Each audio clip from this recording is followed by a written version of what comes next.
இறங்கியா? எதுக்கு இறங்கணும்? யோ பார்த்தா தெரியல, இது லேடிஸ் பஸ். அது பொம்பளைக்கு மட்டும்தான் ஏறணும், ஆம்பளை எல்லாம் ஏறக்கூடாது. இறங்கிக்கல. அப்ப நீங்க 2 பேரும் எதுக்கு ஏறீங்க? யோ காலங்காத்தால வந்திருக்கான் பார் சாவுகிராக்கி. டிரைவர் வண்டியை பீட்டு குடியா. பீட்டுவா? பீட்டுக்காது விடு, உங்க வீட்டுக்காது விடு, என்னால இறங்க முடியாதுப்பா. ஹலோ, காலேஜுக்கு டைம் ஆச்சு, இறங்குறீங்களா ப்ளீஸ்? சார், நான் டியூட்டிக்கு போகணும், ஏற்கனவே டைம் ஆச்சு, கொஞ்சம் இறங்குறீங்களா? சார், டான்ஸ் கிளாஸ் போகணும், டைம் ஆயிடுச்சு, கொஞ்சம் இறங்குறீங்களா? டான்ஸ் கிளாஸா? டான்ஸ் கிளாஸ் அவ கொத்தவா சாடி போகணும், ஹாஸ்பிட்டல் கிடக்குறா. யோ இறங்கிய, டைம் ஆச்சே. நோ. ஏன்பா இத்தனை பொம்பளைங்க சொல்ற புரியல?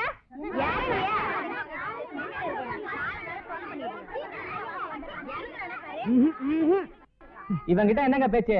டிரைவர் முதல்ல வண்டியை பீட்டு குடியா. தம்பி, பீட்டுனா போலீஸ் ஸ்டேஷன், இறங்கிடுப்பா. நல்லா சொன்னீங்க அக்கா. ஏண்டா ஆம்பளை பையா, உனக்கு அறிவு இருக்கா? இது லேடிஸ் பஸ், ஆம்பளை பசங்க எல்லாம் இதுல ஏறக்கூடாது அப்படின்னு நாங்கெல்லாம் எவ்வளவு நேரமா சொல்லிக்கிட்டு இருக்கோம். அதையும் மீறி உனக்கு நெஞ்சில எவ்வளவு தில் இருந்தா லேடிஸ் பஸ்ல ஏறி எங்க கிட்டயே நீ கில்பாசி வேலை காட்டுவேன். கண்டக்டர் அங்கிள், கண்டக்டர் அங்கிள், இந்த மாதிரி பொறிக்க ஆம்பளை பசங்களை எல்லாம் போலீஸ் ஸ்டேஷனுக்கு கூட்டு போய் வாயிலே 4 மாத்துனா தான் புத்தி வரும். மேடம், எங்க சொன்னதே கொஞ்சம் திருப்பி சொல்லுங்க. சீ போங்க. இங்க பாருங்க சிஸ்டர், யாராவது பாடுனாங்கன்னா ஒன்ஸ் மோர் கேட்கலாம். நான் அந்த ஆம்பளை பையனை திட்டுறேன், அதுக்கே ஒன்ஸ் மோர் கேட்கிறாரு. Gentleman, you are very very great. முதல்ல அந்த காவாலி பையனை பஸ் விட்டு காலி பண்ண சொல்லுங்க.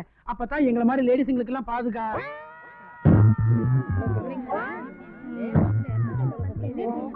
இது நான் ஒண்ணுமே பேசல, நான் பேசுனதெல்லாம் மறந்துருக்கேன். நான் ஒரு ஊமை பொண்ணு. ஊமை பொண்ணு உன்னை பேச வைக்கணும். எல்லாம் போடுங்க. அம்மா, ஐயா, அப்பா, இல்ல அக்கா, அம்மா, ஐயோ, கண்டக்டர் சார், நீங்க வீட்டுக்கே வந்துருங்க. கண்டக்டர் சார், அம்மா, வேணாம், ஐயா, எல்லாரும் போங்க. என்ன சொல்ல வந்தீங்க?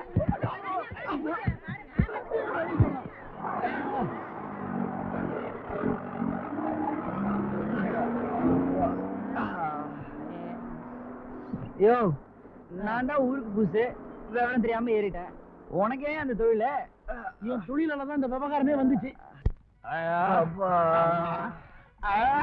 நம்ம கஸ்டமர் ஒருத்தர் அவசரமா அரேபியா போகணும்னாங்க.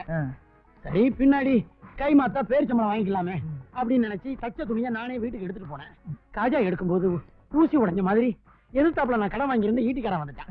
அவங்கிட்ட இருந்து தப்பிக்கணுமேங்கிறதுக்காக கையில வச்சிருந்த பருதாவை நானே மாட்டிக்கிட்டேன். அந்த பாவி என்னடான்னா என்ன உண்மையிலேயே ஃபிகர் நினைச்சுக்கிட்டு துபாய் ஷேக் மாதிரி பின்னாடி துரத்த ஆரம்பிச்சான். அவங்கிட்ட இருந்து தப்பிக்கிறதுக்காக எதிர்த்தாப்புல வந்த பஸ்ல ஏறினேன். என் விதி, அது லேடிஸ் பஸ். அம்மா, கண்டக்டர் என்ன ஆம்பளைன்னு தெரிஞ்சு போய் நாரா கிழிச்சு எரிஞ்சிட்டான்.